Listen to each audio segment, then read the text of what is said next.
Gopija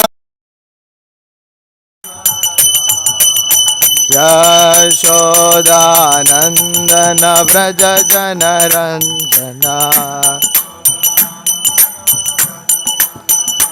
Yashodanandana Vraja Janaranjana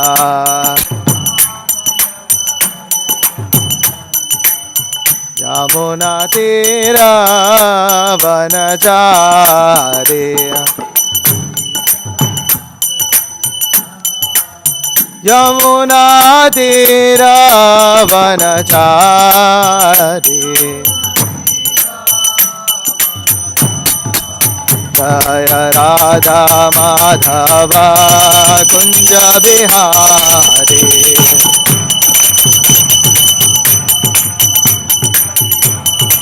Jaya Radha Madhava Kunja Bihari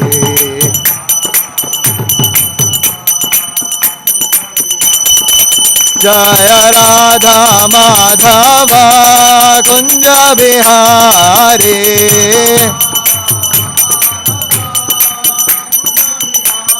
Jaya Radha Madhava Kunja Bihari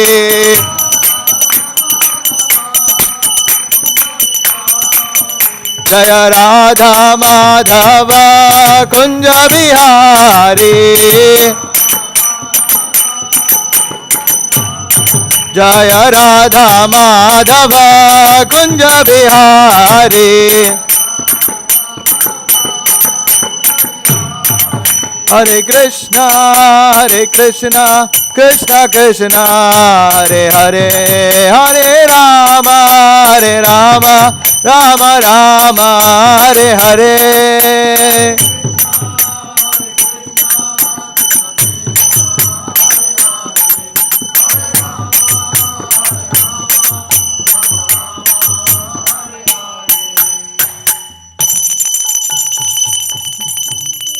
Shri Radha Madhav ki jai, jai Om Vishnupad Paramahamsa Parivrajakacarya Ashtotar Sata Shri Srimad Abhaya Charnar Vinda Bhakti Vedanta Swami Srila Prabhupada ki jai, jai Om Vishnupad Paramahamsa Parivrajakacarya Ashtotar Sata Shri Srimad Bhakti Siddhanta Saraswati Thakur Goswami Prabhupada ki jai, Ananta Koti Vaishnav Vrinda ki jai, Srimad Bhagavatam ki jai, Gaura Premanande Hari Hari Bol. All glories to the assembled devotees, all glories to the assembled devotees, all glories to the assembled devotees, all glories to Sri Guru and Sri Gauranga, all glories to Srila Prabhupada. Namo Vishnupadaya Krishna Preshthaya Bhutale Srimate Bhakti Vikas Swaminiti Namane Namo Vishnupadaya Krishna Preshthaya Bhutale Srimate Bhakti Vedanta Swaminiti Namane Namaste Saraswate Devi Gaurvani Pacharne Nirvishesh Shunyavadi Paschati Deshatarine.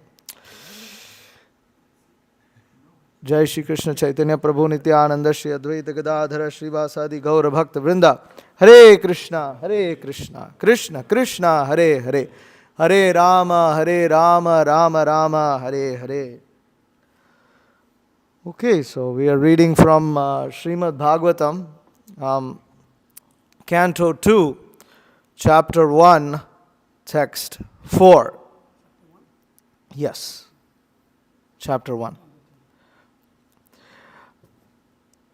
Okay, please repeat. Om Namo Bhagavate Vasudevaya. Om Namo Bhagavate Vasudevaya. Om Namo Bhagavate Vasudevaya. Okay. Canto 2, Chapter 1, Text 4.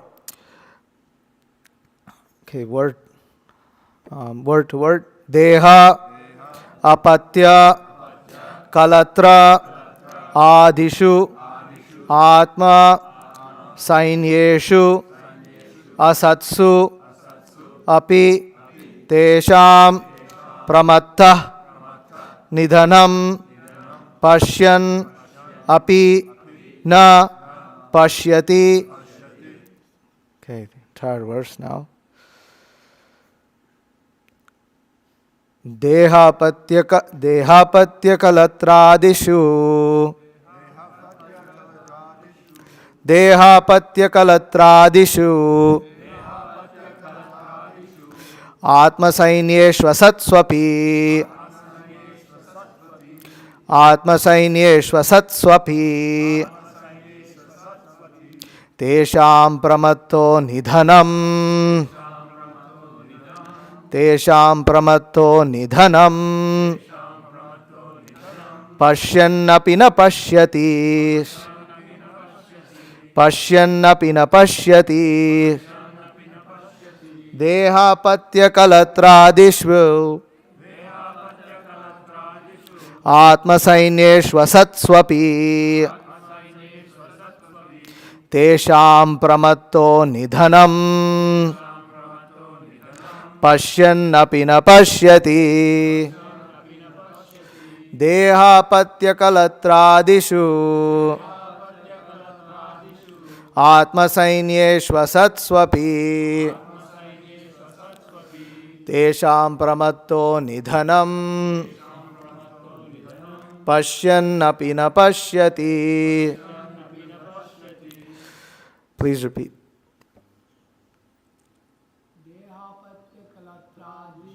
देहापत्यकलत्रादिषु आत्मसैन्येष्वसत्स्वपि तेषां प्रमत्तो निधनम् पश्यन्नपि न पश्यति देहापत्यकलत्रादिषु आत्मसैन्येष्वसत्स्वपि तेषां प्रमत्तो निधनम् पश्यन्नपि न पश्यति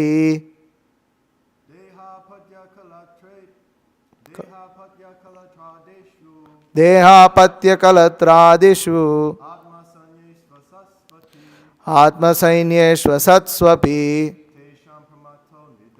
तेषां प्रमत्तो निधनम्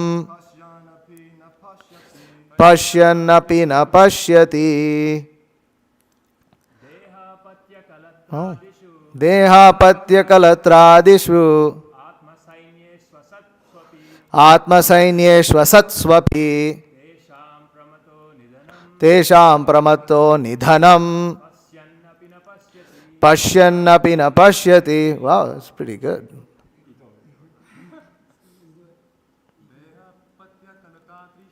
देहापत्यकलत्रादिषु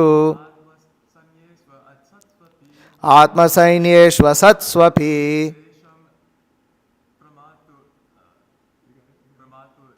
निधनम् तेषां प्रमत्तो निधनम् पश्यन्नपि न पश्यति देहापत्यकलत्रादिषु आत्मसैन्येष्वसत्स्वपि तेषां प्रमत्तो निधनम् पश्यन्नपि न पश्यति. Wow, you killed it. You do better than some of our devotees, actually. That's amazing. Anaya Mataji. Dehapatyakalatraadishu Atmasainyeshvasatsvapi Tesham Pramato Nidhanam Pashyannapi na pashyati. Word to word translations. Deha. Let me see if I can. Oh, okay, I can get this bigger.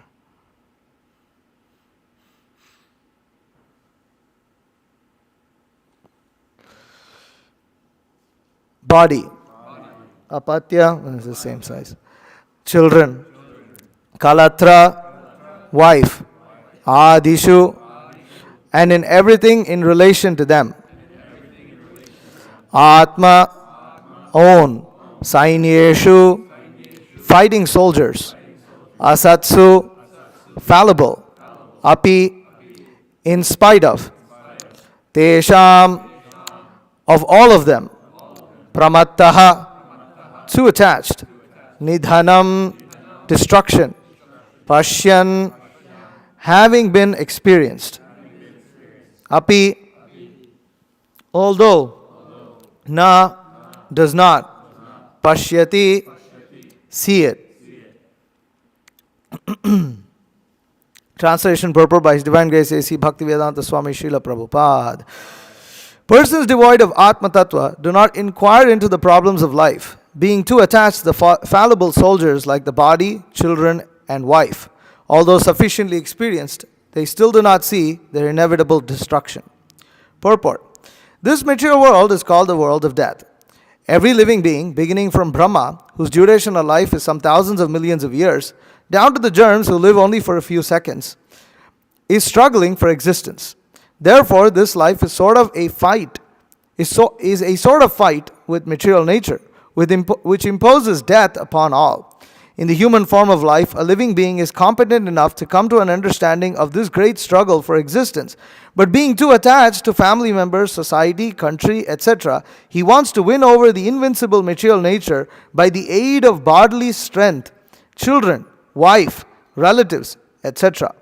Although he is sufficiently experienced in the matter by dint of past experience and previous examples of his deceased predecessors, he does not see that the so-called fighting soldiers, like the children, relatives, society members, and countrymen, are all fallible in the great struggle. One should examine the fact that his father or his father's father has already died, and that he himself is therefore sure to die. And similarly, his children, who are the would-be fathers of their children, will also die in due course. No one will survive in this struggle with material nature. The history of human society definitely proves it.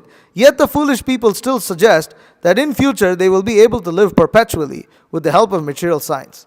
This poor fund of knowledge exhibited by human society is certainly misleading, and it is all due to ignoring the constitution of the living soul. This material world exists only as a dream due to our attachment to it.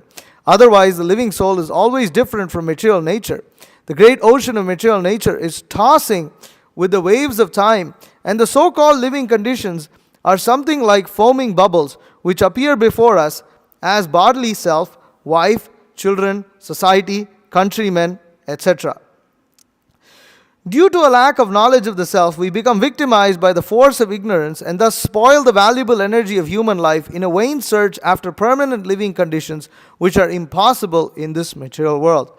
Our friends, relatives, and so-called wives and children are not only fallible but also bewildered by the outward glamour of material existence. As such, they cannot save us. Still, we think that we are safe within the orbit of family, society, or country.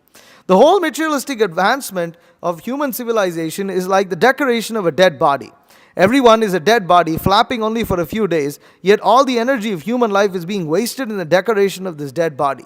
Shukadeva Goswami is pointing out the duty of the human being after showing the actual position of bewildered human activities. Persons who are devoid of the knowledge of Atma Tattva are misguided, but those who are devotees of the Lord and have perfect realization of transcendental knowledge are not bewildered. Om Agyanati Mirandhasya Jnananjana Shalakaya Chakshurun Militam Yena Tasmai Shri Gurave Namaha Shri Chaitanya Manobhishtam Stapitam Yena Bhutale Swayam Rupa Kadamahyam Dadati Swapadantikam Vandeham Shri Guru Shri Utaf Padakamalam Shri Gurun Vaishnavamscha Shri Rupam Sagarjatam Sahagana Raghunathan Vitam Tam Sajivam Sadvaitam Savadhutam Parijana Sahitam Krishna Chaitanya Devam Shri Radha Krishna Padan Sahagana Lalitha Shri Vishakhan Vitamscha He Krishna Karuna Sindho Dinabandho Jagatpate Gopesha Gopika Kanta Radha Kanta Namostate Tapta Kanchana Gaurangi Radhe Vrindavaneshwari Vrishabhanu Sute Devi Pranamami Haripriye Vancha Kalpatarubhyascha Kripa Sindhubhyevacha Patitanam Pavanebhyo Vaishnavebhyo Namo Namaha Jaya Shri Krishna Chaitanya Prabhu Nityananda Shri Advaita Gadadhara Srivasadi Gaura Bhakta Vrinda Hare Krishna, Krishna Krishna, Hare Hare Hare Rama, Rama Rama, Hare Hare Teha Patya Kalatradishu Atma Saineshwa Satswapi Tesham Pramato Nidhanam Pashyan Napina Pashyati. Persons devoid of Atma Tattva do not inquire into the problems of life, being too attached to the fallible soldiers like the body, children, and wife. Although sufficiently experienced, they still do not see their inevitable destruction. So the whole world is going on under the misconception that, well, there's a couple of misconceptions. That one, that the body is the self. This is the biggest misconception. Second is, this life is all in all. Third, sense gratification gives us happiness. These, if you take any modern civilization today, you will find these three concepts to be the fundamental reason why everybody is striving for anything in the world. Is they are of the misconception that the body is the self. Many people speak of the soul. They have no clue what they talk about when they soul. They don't know what the soul is. They call the spirit the soul, they call the self, they say the body. I mean, if you deeply ask them questions, actually, many religions believe that the human body is the soul, which is one of the reasons why they bury it. Because they actually think that when the second coming of Jesus happens, people are going to rise out of their graves and I don't know what's going to happen after that. And they have many religions have some kind of conception that when you die, you go and live with your grandma and grandfather and maybe your wife and children. I don't know which wife they'll go and live with. And then what body do you live in? Like if you want to live with your grandma, when you were born, say grandma was 60 years old, is she going to be looking like she was 60, or she's going to look like she was 20, or she was going to look like when she was 8? Nobody has a clue about these things. And you get resurrected. Well, that's great, but what if I have an amputated arm? I get resurrected with the amputated arm. There's so many of these kind of questions and these are genuine, while they might sound challenging, they're actually real questions. The real questions that any intelligent person will ask when faced with a philosophy where it doesn't really explain who you are. Like, this subject of who you are is not addressed by modern science, nor by what goes around in the name of religion today. So people are living their whole lives today without even understanding who they actually are. When you don't understand who you are, you consider the body to be the self. Although in every single language, we use the word my body. It's literally in every language of this world. You say my body, my arm, my head, my eyes. Then who is you? Nobody thinks about these things. And therefore, when death happens, people say that he is gone, she is gone. They departed. What departed? The body is there. Who departed? So, real religion begins by understanding who we actually are.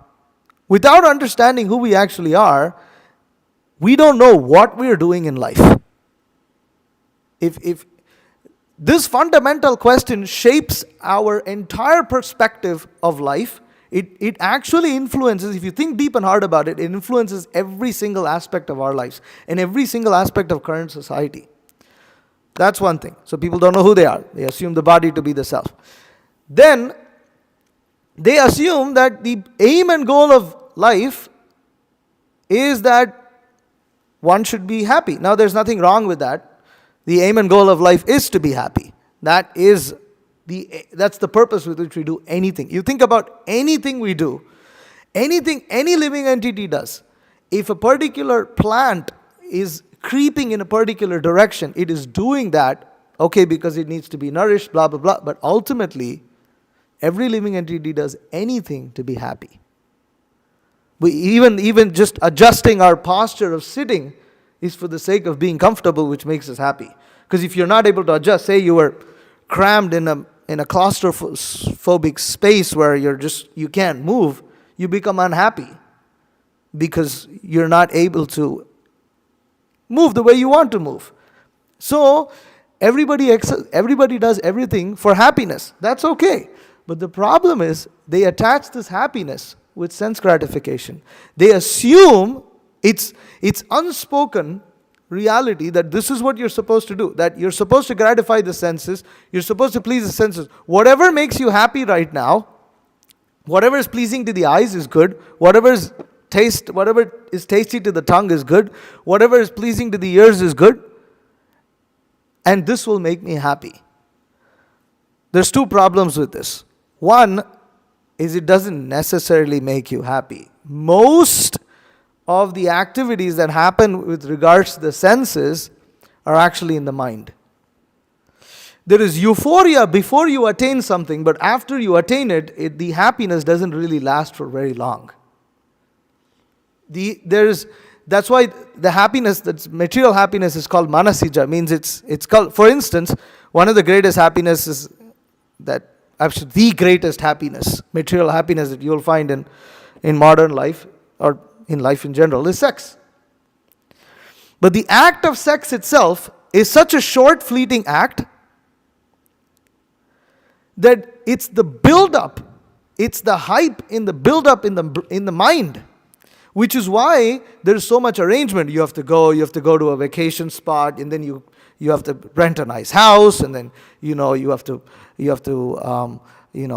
whatever, apply all these like perfumes and things like that, and you get a luxury car, and then before you dream about it, you put so many plans and this and that, and it's all that build up that leads to it that actually is the hope of being happy. But if one analyzes the actual moment of happiness, it is very fleeting. It is fleeting. And when human civilization thinks that this life, this one life, is all in all, they go all out on this. And that is the problem with human society today, is they go all out on all these infallible things that actually the happiness doesn't last very long. And if we deeply ponder about it, the spirit soul is searching for happiness that is actually lasting. We all want happiness that will last. I don't fall into a relationship to just fall out of it. I want it to stay.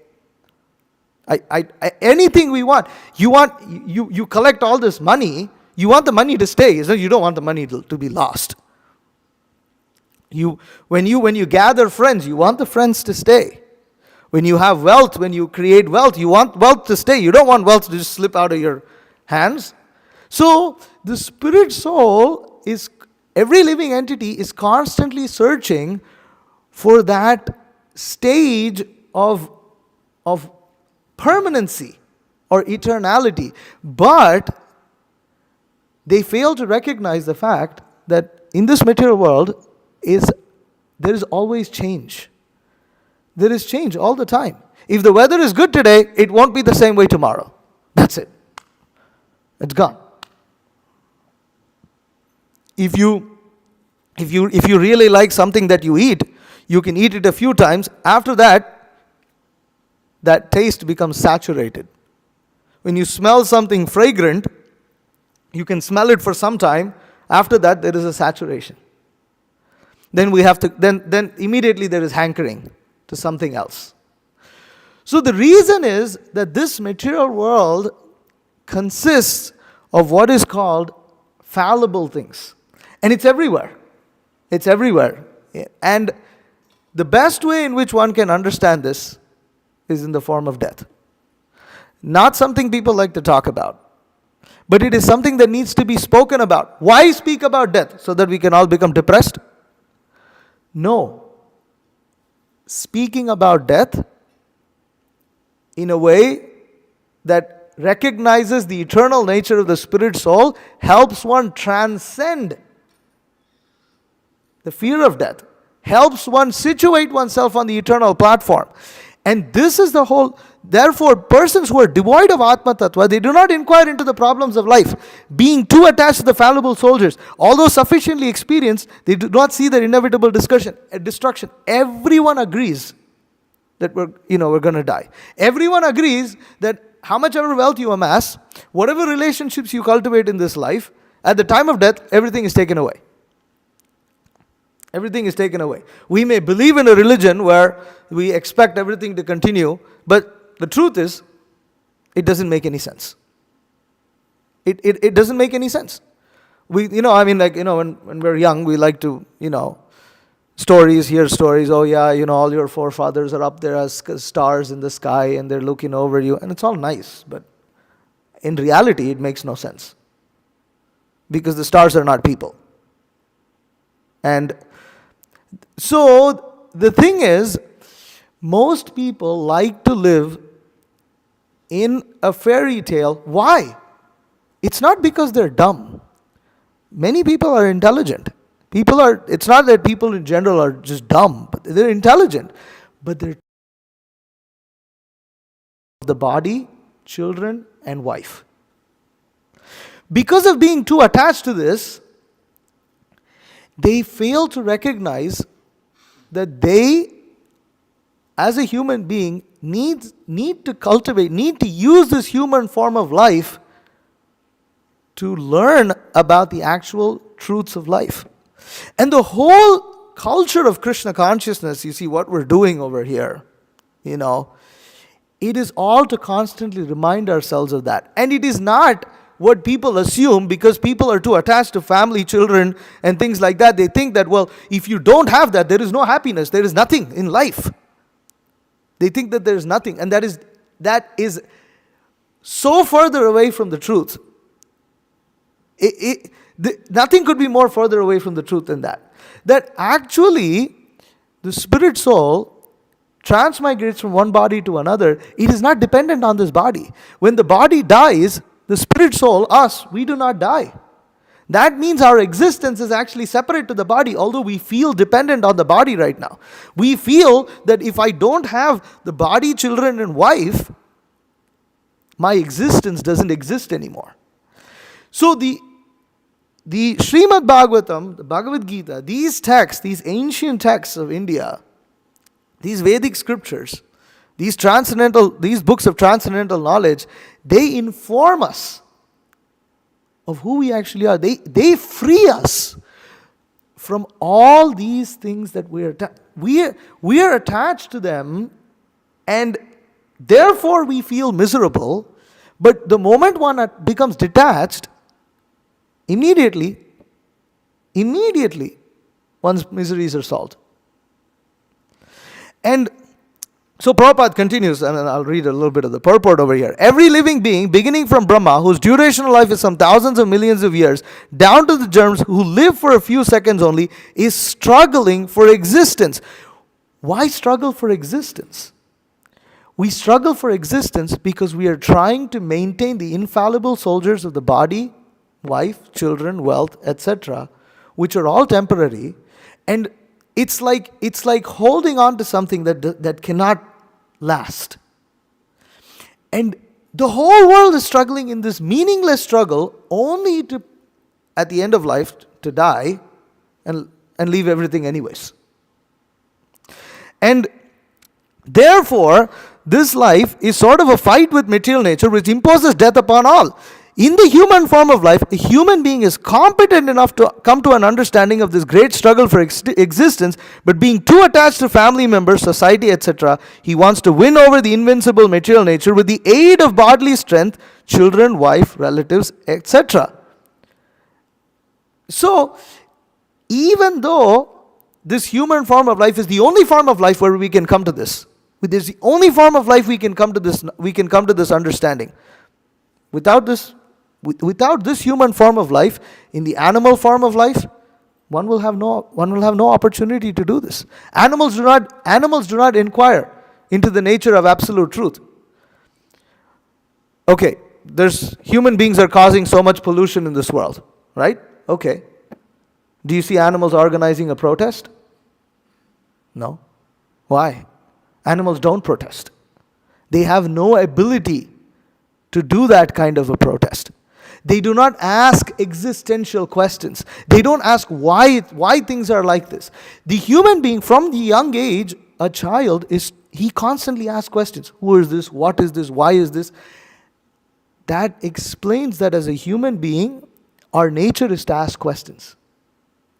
But Unfortunately today, whether it is modern science or it is mainstream religion, you're not supposed to ask these questions. In fact, if you ask these questions, people outside will shut you down as a weirdo.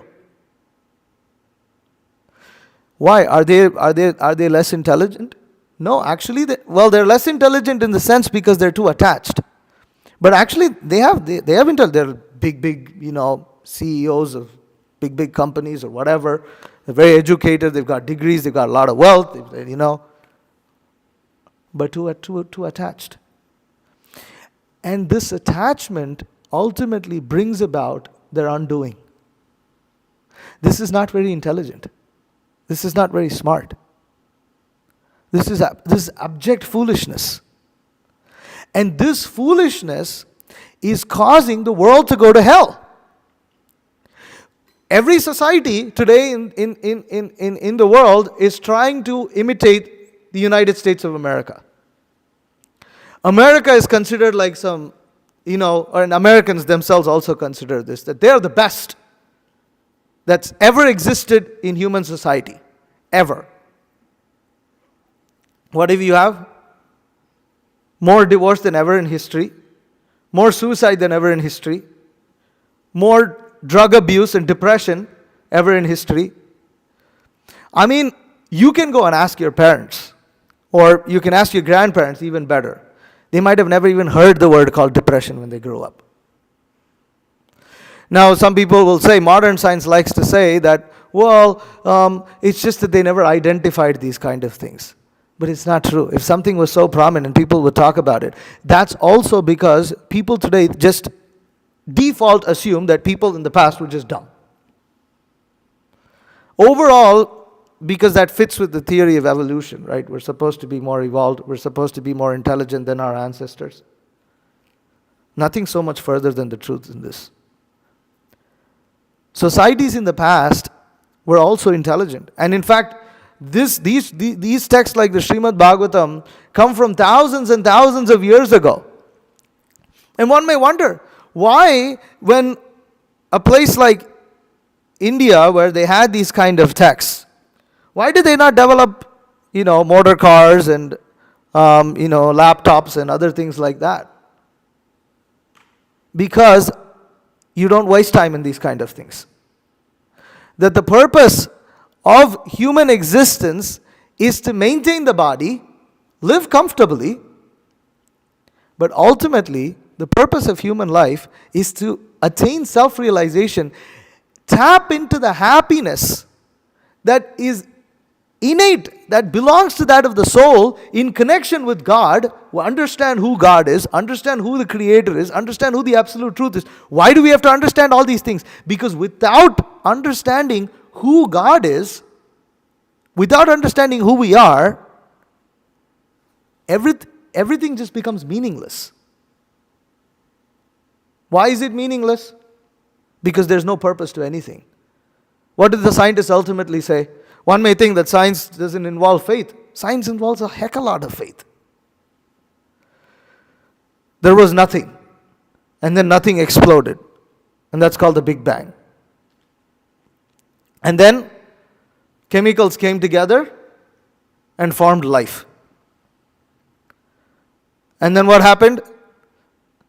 Somehow those chemicals eventually landed up in being a monkey. And then the monkey decided to become a human being. The truth is, even fossil evidence doesn't support this crap. Even fossil evidence does not support this. It is a theory. Therefore, they still call it Darwin's theory, but it's taught as if it's fact. The Big Bang, which is exhibited in every single museum every single major museum in the world, is nothing but simple theory. And it requires a lot of faith to believe that nothing can explode. I mean, of all the things they could think about, they had to think about nothing exploding. Why? Because when you don't understand who you are, when you don't understand why this world was created, when you don't understand who created it, this is the kind of explanation you're going to come to. And what happens? How does this trickle down into our society? In the form of crime, depression, suicide, divorce, children having mental problems. Because that's what it boils down to. When you don't have any purpose, you're left with only one purpose in life: the raw gut feeling to survive at all costs. And all morality, etc., is simply to facilitate this. Therefore, morality can be thrown out of the window at any point of time. And ultimately, might is right. This is, the Srimad Bhagavatam, Bhagavad Gita, condemns this as animal civilization. Because this is what animals do. If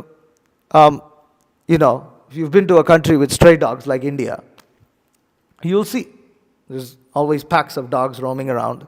They get very active at night. And there's always like one boss in that pack. It's not very difficult to identify who that boss is. If any of the other males go and sniff, one of the female dogs, the female dogs, then this one starts growling. And then that other one has to back off because they're all his bees, That's where the word comes from, So this kind of civilization, and then you want to move to another country, they bark like dogs. The immigration is just barking like dogs, That's all they do, just bark. This is exactly what a dog does. You walk in the neighbor's property. You're just walking and the fence is literally closed. If a dog can smell you and can see you through the gaps and immediately starts barking. You're not trying to go to the neighbor's place, but immediately bark. So Prabhupada compared this. He said the United Nations is just a pack of barking dogs. Just bark at each other. Where is the United Nations? Big failure. They established the League of Nations. League of Nations? The League of Nations after the First World War, and then they established United Nations. And now we're on the brink of World War III. Everybody knows that. But this is what happens. And then when you have philosophies that are based on the body, then you have things like the Nazis. It's a philosophy based on the body. That somehow their race is superior. Other races are meant to be subjected. And actually some of the other races don't even deserve to exist. Some races, we find them to be useful, we'll keep them. This is the philosophy. It's all based on the body. It's all based on the body. And then you have religions that say the same thing. Again based on the body. Why does God bless America? Why does God have to bless America? Because we're Americans. Why not God bless Russia? No. God should not bless Russia. Why? Because you're America and they're Russia. That's all. Nonsensical philosophy. But this is what? It is the same misconception that is found in the top rungs of the government, in the highest intellectuals of society, and in even great philosophers like Nietzsche or Descartes or Freud. Freud's philosophy was the only reason you want to live is to have sex. So if you need to even have sex with your mom. Pigs do that. Pigs don't have any discrimination. You just the moment you attain puberty, whatever you can find, just jump on it. And that's all. It doesn't matter. But this kind of philosophy, the pigs are not taking depression pills. The pigs don't take depression pills. Pigs are not committing suicide. Nowadays it's funny, I don't know, it's maybe because dogs are associating too much with humans. You have dogs with depression and things like that. It's kind of, I see so many stray dogs in India, they have no depression. Somehow they're living. They get their food and they live. You have so many squirrels running around. Who's caring whether they're depressed or not? Nobody cares. We don't care about the depression of spiders. The only thing you think is to kill it. So, animals, because their constitutional position is to gratify the senses, They're allowed to do so. And they do that without suffering the way humans do. Humans, on the other hand, when we try to gratify our senses too much, we go crazy, we go mad, and we reach levels of depression that animals don't even see. Because the human form of life is meant for something else. The human form of life is not meant to live like two-legged animals. Srila Prabhupada would say, the animal is running on 4 legs, humans are running on 4 wheels. What's the difference? What's the difference? Just because you pounce on someone at the on the 100th floor of a building doesn't make you any better than a dog that's pouncing in the backyard. It doesn't make any difference. It's just sophisticated stuff. But this sophistication is considered as advancement in civilization today. But in Vedic culture, this was not considered advancement. Therefore, they never spent time doing these things. They didn't spend time doing these things. Although, if you look at the language, if you look at the culture, if you look at the knowledge, you will not find this anywhere. It is such amazing knowledge that you find in the Srimad Bhagavatam here. And so Prabhupada writes that the great ocean of material nature is tossing with the waves of time, and the so-called living conditions are something like foaming bubbles which appear before us as the bodily self, wife, children, countrymen, etc. Due to a knowledge of the self, we become victimized by the force of ignorance and thus spoil the valuable energy of human life in a vain search after permanent living conditions which are impossible in this material world. Permanent living conditions are impossible in this material world. Therefore, what do? We act on the platform of the spirit soul. We become Krishna conscious. Because when we become Krishna conscious, we understand who we are. There is an eternal life that we belong to. And that, you see, it is not artificial. For instance, in Krishna conscious culture, we get up at 4:30 a.m. and you see people jumping and dancing. They weren't promised $1 billion.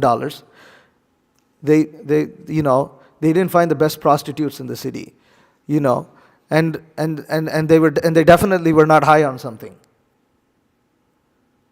Why are they jumping up and dancing? Yeah, people who don't understand it's a cult. Oh, they're brainwashed. This, that. Because that's all you can say. Name call. Because when you don't know something, put it in a box, call a name, and then throw it in the corner. So everything. When they don't like you, they'll call you something. Oh, you're a weirdo. Just assign a name to you. So this shaming is what kids do. But people of today, the level of brain development is that of children. Just call names. But you don't actually discuss anything. Why? Because they're too attached. Therefore, in the next verse, Shukadeva Goswami says, Tasmat Bharata Sarvatma Bhagavan Ishwaro Harihi Shrotavya Kirtitavyasya Smartavyas Chechatabhyam. O descendant of King Bharata, one who desires to be free from all miseries must hear about, glorify, and also remember the Supreme Personality of Godhead, who is the Super Soul, the controller, and the savior from all miseries. This is the purpose of human life, is to understand this. Prabhupada actually in a lecture given in 1966 in New York City, Srila Prabhupada says, the whole program, we must know, the whole Vedic system is to give the human life the greatest chance of self-realization and get free from these material miseries. That is the whole program. The Vedic culture does not mean that we shall be like cats and dogs, simply eating, sleeping, mating, and defending. No, the human society is a systematic program to give everyone the chance of getting free from these material miseries. So the point is, there is some system, there is some organization. Why? Because there's organization to do anything useful in this world. If you want to do anything productive, you want to do anything useful, you have to become a little organized. You can't just wing it. You have to have some organization. You want to achieve something, whatever it is, whether you want to achieve wealth, whether you want to get an education, whether you want to, whether you want to start a business, whatever you want to do. You want to even drive a car. There's a process. There is a process. Anything productive has a process. Destructive thing, you just go and blow it in whatever way you want to do it. Whatever you want to do it, just do it, because it's destructive anyways. So there is a process. And therefore Krishna consciousness has a process. There is a culture, there are some rules, there are some regulations, so that we can ponder over these basic questions of life. And Prabhupada continues, he says, just like every state is supposed to be a welfare state, every citizen of that state should be happy, should be prosperous. There should be no anxiety. I do not know if every state is taking care of the citizens in that way. People are always full of anxieties. They are creating a situation that everyone is full of anxiety. This material world is made so that it is full of anxieties. Whoever is in this material world, even a bird, you will see, when it is taking some grains, he is also full of anxiety. He is looking like this and looking like that. Oh, somebody is coming or killing me. So that is the nature.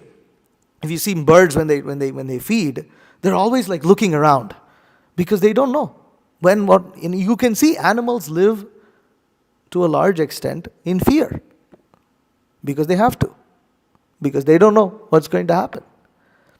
But the human form of life, we're not meant to live like animals full of fear. We're not meant to live in fear. We're not meant to live in fear of whether we will survive, what's going to happen to us, etc., etc., etc. The human form of life is meant to come to the platform of fearlessness. And so Prabhupada is saying the human society is so arranged that the members of human society should be free from all anxieties. Therefore we require good citizens, good father and mother, good system of government, and pious virtuous cooperation between God and nature. Everything will be helpful for my spiritual realization, for my self-realization. If I am full of anxiety, how can I make progress in spiritual realization? It is not possible. Therefore, it is the duty of the state, it is the duty of the father, the duty of the teacher, the duty of the spiritual master to give a chance to the small children to develop in such a way that he becomes fully realized spirit soul at the end, so that his miserable life in material existence is over. That is the responsibility. So, if we are interested in a revolution, we start with ourselves.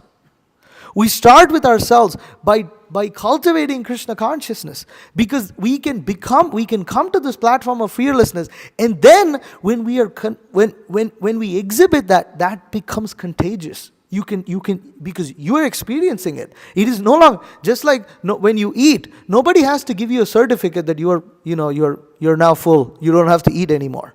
No one has to give you a certificate. When you're happy, no one has to give you a certificate. Oh, yeah, you're certified happy.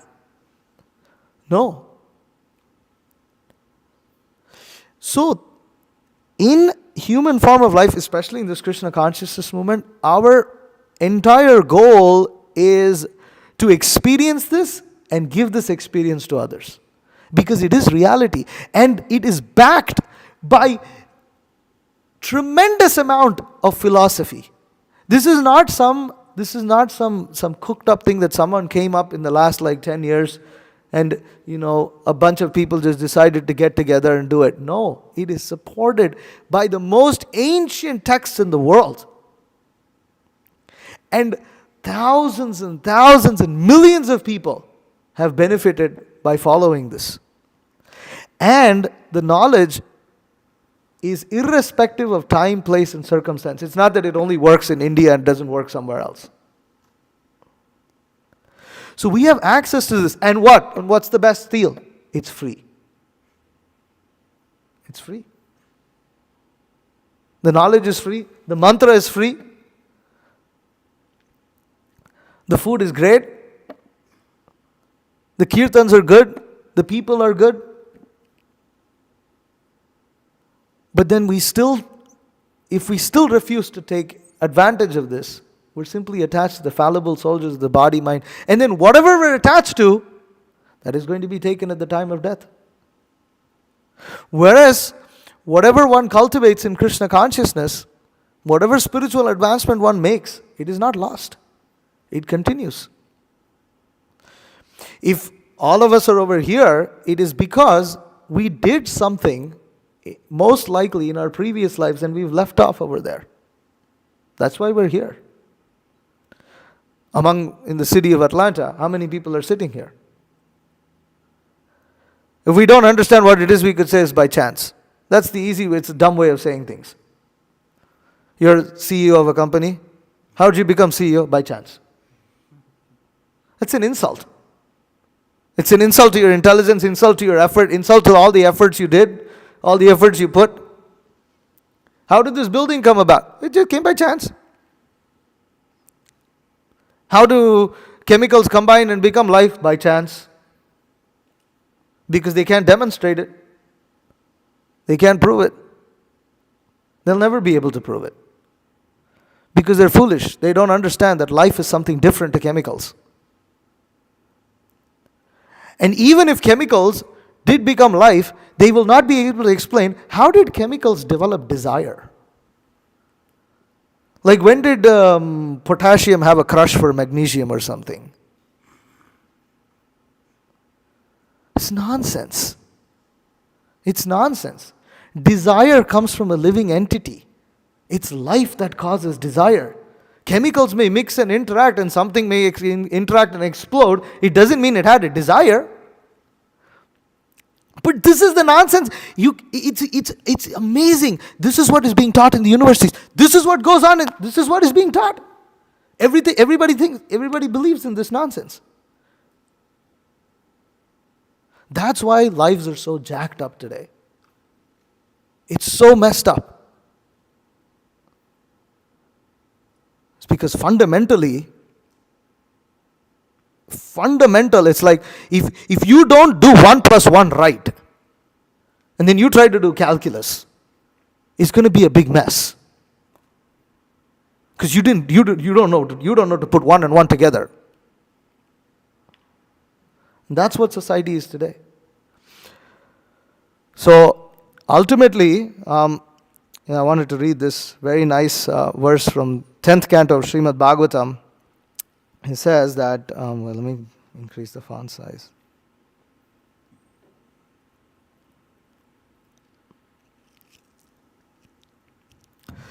Tathanate madhavatavaka kvachit brashyanti marga tvai bhadda sauhridaha tvaya bhigupta vicharanti nirbhaya vinayakani kapamurdha suprabho. O Madhava, Supreme Personality of Godhead, Lord of the Goddess of Fortune, if devotees completely in love with you sometimes fall from the path of devotion, they do not fall like non-devotees, for you still protect them. Thus, they fearlessly traverse the heads of their opponents and continue to progress in devotional service. So, Srila Prabhupada, this is the state of someone who becomes Krishna conscious, who surrenders to Krishna, who takes up to Krishna consciousness seriously, understanding that nothing except the Supreme Lord is true, is reality. And in that he surrenders. He said, I can't figure out this material world. I'm surrendering onto you. I still need to maintain myself, but now that maintenance is in your hands. And Jesus even said that to his disciples. He said, when he called his disciples, who's going to maintain our wife? Who's going to maintain? Who's maintaining the fish? Who's maintaining all the birds? I forget who quoted this, but our spiritual master Bhakti Vikas Maharaj, he quotes this many times in lectures. The graves are full of men who are full of indispensable men. Men who thought they were indispensable. Everybody thinks they're indispensable. Everybody thinks that if I'm not here, everything is going to collapse. And the graves are full of such people, and the world went on. So, and Prabhupada writes in this purport very nicely, he says, he gives a small example. He says, devotees generally do not fall down, but if circumstantially they do, the Lord, because of their strong attachment to Him, gives them protection in all circumstances. Thus, even if devotees fall down, they are still strong enough to traverse the heads of their enemies. We have actually seen that our Krishna consciousness movement has many opponents, such as deprogrammers, who instituted a strong legal case against the devotees. We thought that this case would take a long time to settle, but because devotees are protected by the Supreme Personality of Godhead, we unexpectedly won the case in one day. Thus, a case that was expected to continue for years was settled in a day because of the protection of the Supreme Personality of Godhead, who has promised in Bhagavad Gita, Kaunteya pratijanihi name bhaktav pranishyati. O son of Kunti, declare it boldly that my devotee never perishes. So then Prabhupada writes that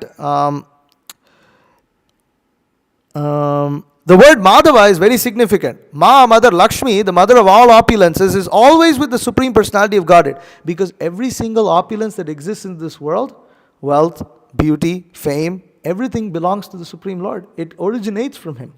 And therefore, Lakshmi, who is the consort of the Lord, who is, the mother of all opulences, if a devotee is in touch with the Supreme Personality of Godhead, the opulences of the Lord are ready to help him.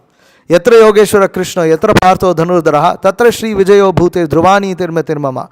Wherever there is the Supreme Personality of Godhead, Krishna, and his devotee Arjuna, Partha, there is victory, opulence, extraordinary power, and morality. The opulences of a devotee are not result of karma kanda vichara.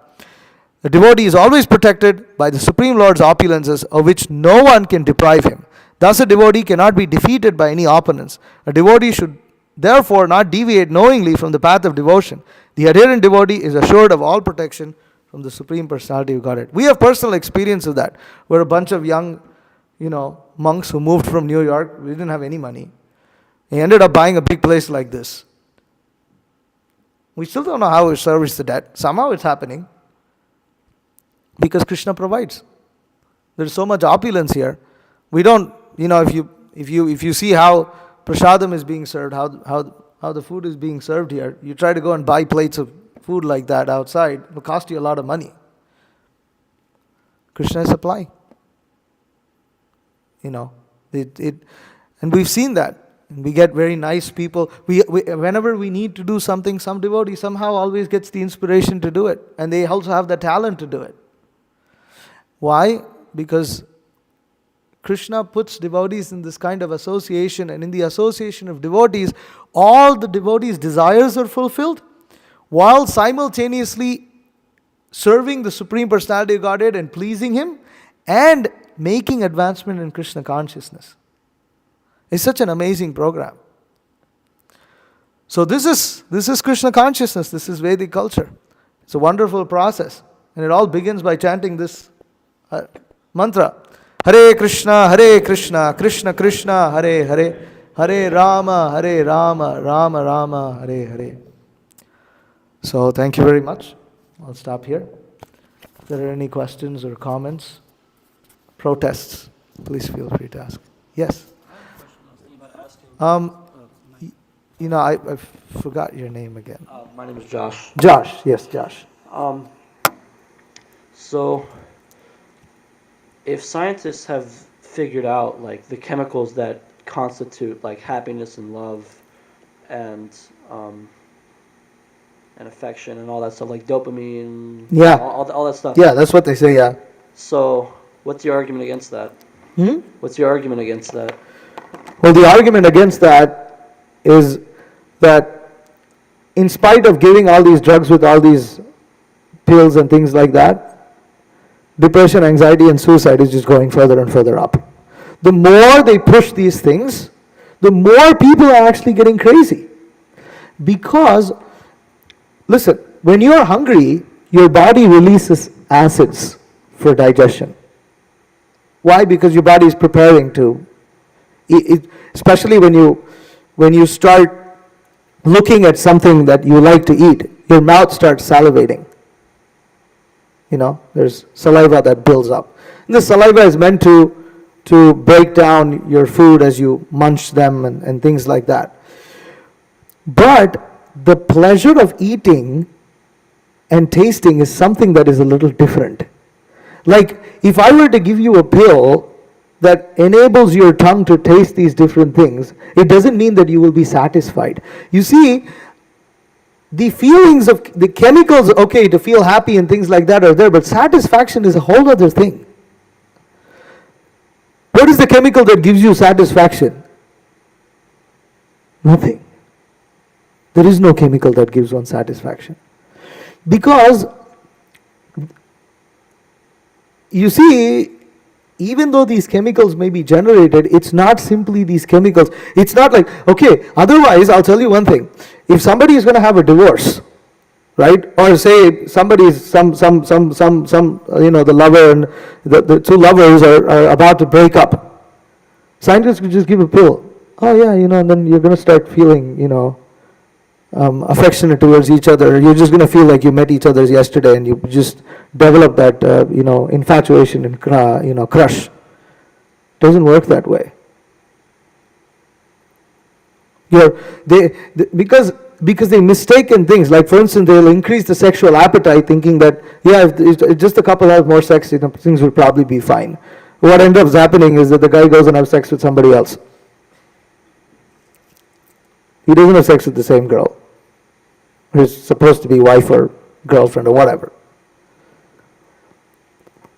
So to merely turn everything into chemicals is nothing but foolishness, because it screams against what reality is. It screams against our intuition. And if it was just my intuition or your intuition, we could say that. But you go to someone in the middle of Siberia and ask them what their intuition, they'll say the same thing. You go to someone in the remotest jungles of the world, they'll tell you the same thing. You can't, and this is where science seems like it's so illogical, that they fail to recognize these logical and very observable characteristics across the board in human society. And this is not just today, this is same 100 years ago, and it will be the same in 100 years from now. Anything else? Is that okay? No. Anything else? Yeah. I just wanted to say something like on the side comment in that regard. So even if you have those chemicals that are like whatever release dopamine, they have a saturation point. Yeah. Right. So because you can only take so much, body can only handle so much. So even if you came up with a chemical, that chemical actually would have a point where you can no longer experience happiness at one point from that chemical. So it's limited in its, even if you developed a thing that could do that, it just doesn't, you can't get that, what you actually desire. Whereas you see, you hear, you read in the Bhagavatam, how when that same happiness is derived from the soul, then there is no saturation point. So that's another important point with this. Chemicals they may develop. Okay, for a momentary, it's just like smoking weed. For a little bit you feel it, and then you come back down. And then you feel worse. Actually, the more one tries to enjoy in this way, later the more he becomes more mad, actually. More misery he experiences. Because it's not permanent, it's just so... And then you desire that more and more, and it's like... It's actually this drug MDMA. It releases serotonin, this happy chemical, right? So a bunch of people take it, but what happens the next day? You become extremely depressed because your brain just released all of it, and now there's this. It's called serotonin syndrome or something. Like afterwards, you have like this, go into a dark pit. So it's if you could just like drink serotonin and be happy, everybody would do that. Nobody would go, pursue anything in life. You just be in your room, drinking your chemicals. What's the point of doing anything? I could show something, and this is where see, there's so many phenomenon in this world. I could turn the TV back on. There's so many phenomenon in this world that is just inexplainable. Like every culture in this world talks about ghosts. Yet scientists say there's nothing called ghosts. Scientists say there's nothing called spirits. Why can't they explain why every single culture in the world speaks about it? And not just speaks about it, that they even have experience of it. Why? Can't explain. There are scientific experiments that they don't like to talk about, where they can't explain anything, like this. I showed this to Chandan yesterday. I'm just going to take this one slide. Tibetan monks heat the body. This is an actual scientific experiment. This is, I'm pulling this up on my iPad, so I don't have the notes for it. But if I had my laptop, I could pull up notes. But Tibetan monks wear cotton. And Tibet is one of the highest altitude regions of the world. It's very cold. It snows a lot and it's very cold, and they wear only cotton robes. How do they survive? How do they not get, what's that? Frostbite, but more than there's hypothermia. And you get hypothermia and die. So, well, when the monks were questioned about that, they said, well, we meditate. I was like, what the heck? So, this is an actual scientific experiment that was done. It's documented stuff. This is not like, something that's just done. They were blanketed with wet, cold sheets of 9.4 degrees Celsius. How much Fahrenheit is that? That's just a little, that's 10 degrees over freezing Celsius. So it's probably about like 45, something like 45 Fahrenheit. And they're placed in a room at 4.5 degrees Celsius, which is about like 38, something like that, like 37, 38 Fahrenheit. Ideally, they should suffer from uncontrollable shivering and hypothermia because they don't have anything on their body. The monks meditated, increased their body heat. Within minutes, steam emerged from the sheets, and within an hour, all the sheets were dry. This is actual stuff. Now, why am I saying this? Is because it's very unfortunate that science is unwilling to accept that there are just things that are beyond what is called empirical science. What you can measure with your... See, that's why they measure chemicals. They measure happiness in the form of dopamine. It's nonsense. There are certain things that you can't necessarily measure it, but they keep trying to measure it as if like you're measuring a cup of milk or something. You don't measure it like that. When someone says they're more happy or less happy, they're not thinking in terms of numbers. I have 10 something worth of happiness, and today I have 5. It's not like money. Yes, you think like that, but not. Develop a watch that can tell you dopamine. Yeah. Actually, if you have something like that, I personally would get depressed looking at something like that. It's like, if at all, it's like, oh, his dopamine went low and this and that. So yeah, I mean, there's 1 or 2 more experiments like that, but that illustrates the point. So, okay, anything else? Yes, Ethan. Turn the...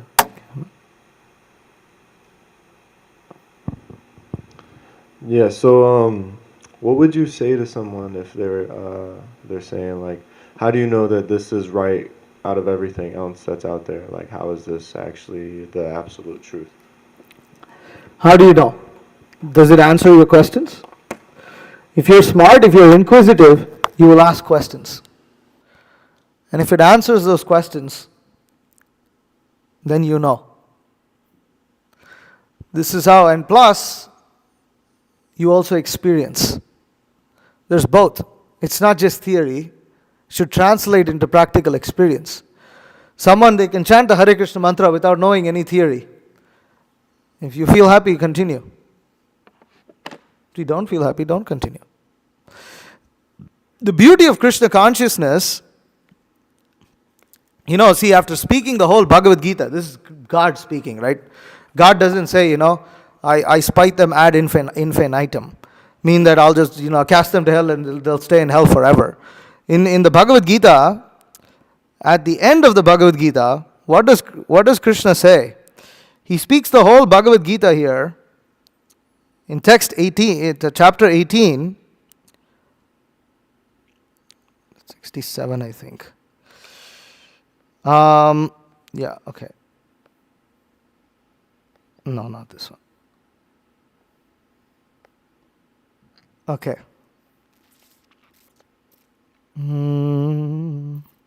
Okay, yeah. So he says, Kachid etat shrutam partha tvayaikagrena chetasa Kachid ajnana sammoha paranashtaste dhananjaya. O son of Pitta, O conqueror of wealth, have you heard this with an attentive mind? Are your ignorance and illusions now dispelled? That is the point. It's meant for you to be able to see. You see, when you want to understand something, you go to a car mechanic and you want to try to understand what the problem is. The way he explains it to you, the way your doubts are clarified, the way you kind of make sense of things, makes you understand that this car mechanic is real. He's a genuine guy. He knows what he's talking about. If you want to learn cooking, if somebody says, oh yeah, just go in there, turn on the stove, put the pot on, and just throw whatever you feel like throwing in there, and that's cooking. That is cooking, but you'll be cooking something that's not eatable. But if you know a cook, they'll tell you, well, this is how you do it. Oh yeah, he's really knowledgeable. You might have never cooked, but you understand that he knows cooking. So that's how you understand whether that's genuine or not. And Krishna says that,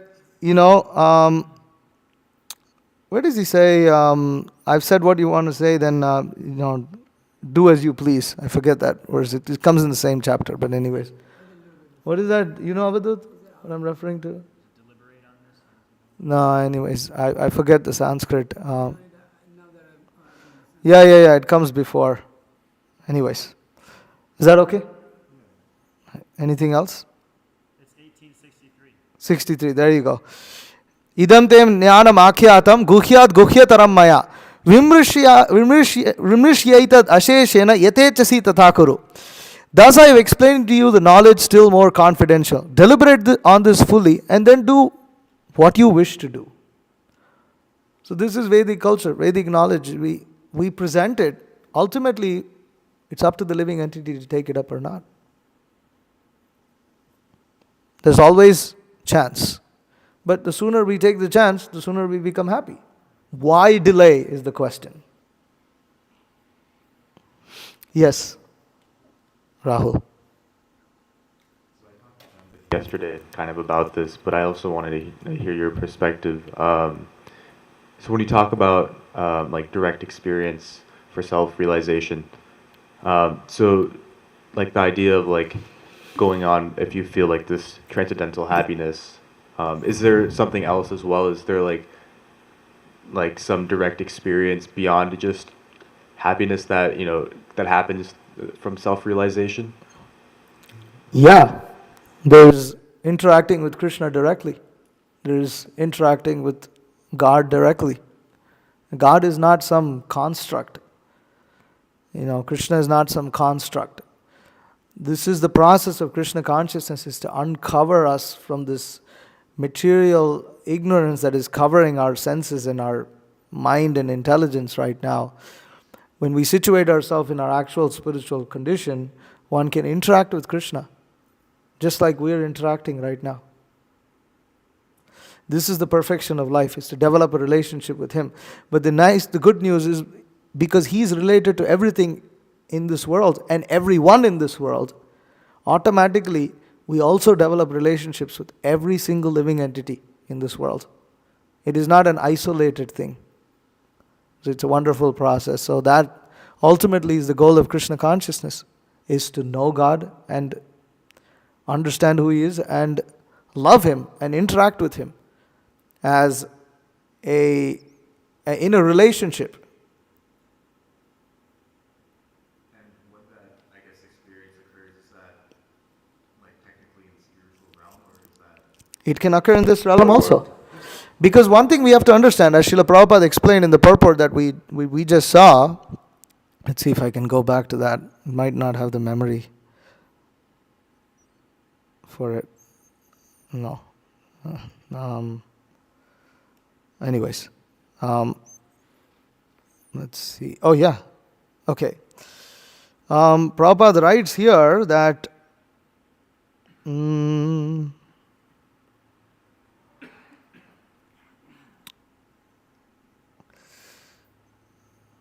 notion of material existence is impossible. That,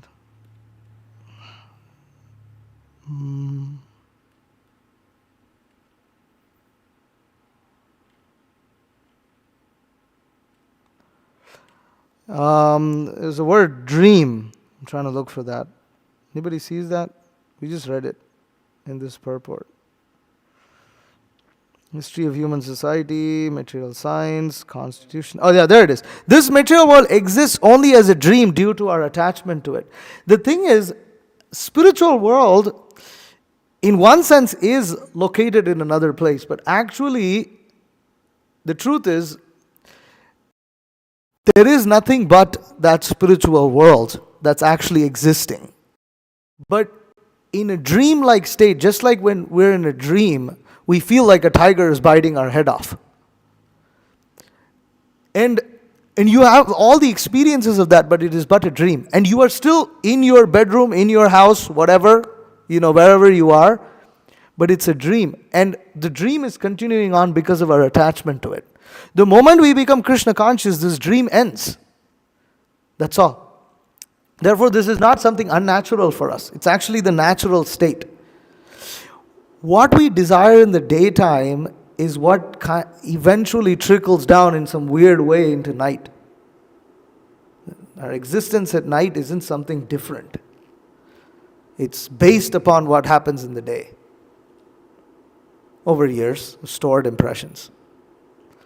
So, similarly, we have desire to have friendship. We wanna experience love. We experience, relationships, and want to have some, all these kind of desires. They have their existence in the spiritual world. And the point is to get back to that real existence, which is full of variety, just like this material world. But without the inebriety, this illusion where we think we're God. Is that okay? Anything else? Is that it? Okay, Mataji, Anaya Mataji or something.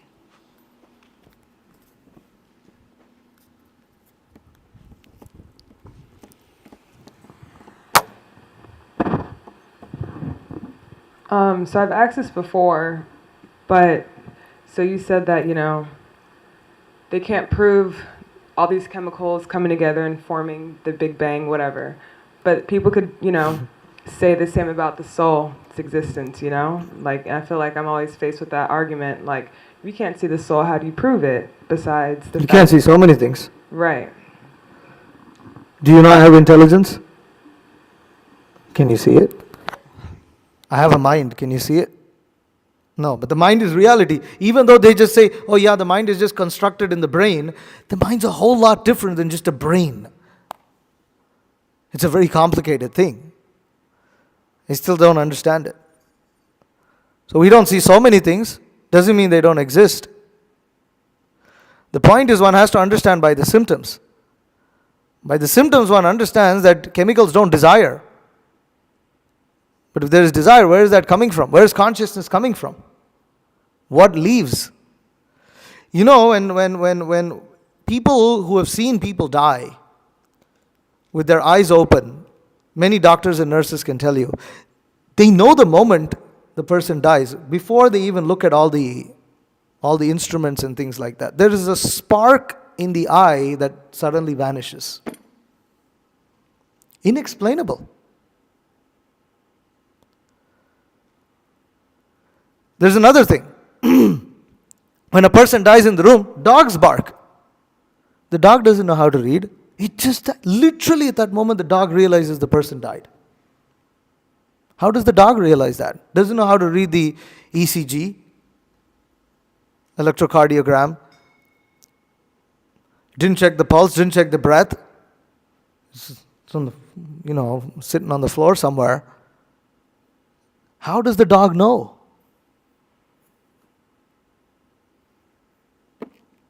There's more. It's just this. It's really common sense.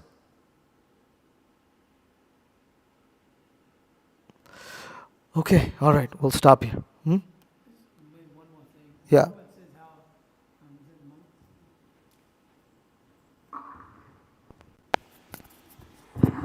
Prabhupada's saying like they want to extend their life. Now there's this guy who's famous on YouTube now.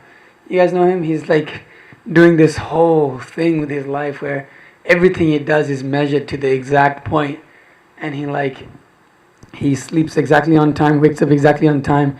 He takes about 200 pills a day, Yeah, Ryan Johnson. 200 pills Yeah, of yeah, what? yeah. Huh? 200 pills of what? Different Vitamins. vitamins and different substances in order to Regenerate his cells and body and basically things like that. what is it? How do you say that? Age backwards. Slow down aging. Slow down. Reverse aging. So he's considered 18-year-old now, his age or something like that. But because he's reversed it, and his idea is that he'll live 200 years. But it's like, so they don't understand, and tomorrow he could just go like that. So he's doing all these austerities, like eating this pill and doing this, and he's like, yeah, but once I get to a level, now I'm actually happy. It's miserable. Like every moment in your life, you have to monitor how your So body's miserable. doing. The bodily conception of life puts you into insanity, and to go to such a level to measure every little increment and to see that everything, because actually what's going to happen is the body is going to start dwindling at one point, and he's going to be in great anxiety, like what is going on? Why am I not able to expand? Well, just the karma is there. You may have the karma to live 200 years, maybe. But maybe. And even if you live for 200 years, so what? It was miserable. So what? What did you achieve? What did you achieve? Can you imagine it? It's just Narottam bole elo aur kelo. at the same time, every day you have to take those certain level pills. He has to get Botox, so he gets a bunch of syringes into his skin, but he's coming up with a plan so you can live for 200 years, working hard, but he's a millionaire, huh? Yeah, no, that's. But the point is, even if he does, so what? Yeah, trees also live. So trees live longer than turtles. Whereas turtles or tortoises live longer than 500, 700 years, something like that. What did they achieve? What did you do? You're as ignorant as you were when you were born, probably more actually. What's the point? Yeah. Anyways, he's making money on YouTube, isn't he?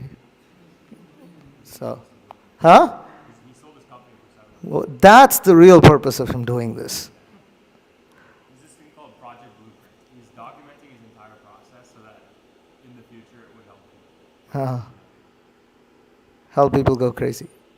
More crazy than they already are. As if the craziness in the world isn't enough. Okay, all right. Thank you very much. Srimad Bhagavatam ki jai, Srila Prabhupada ki jai.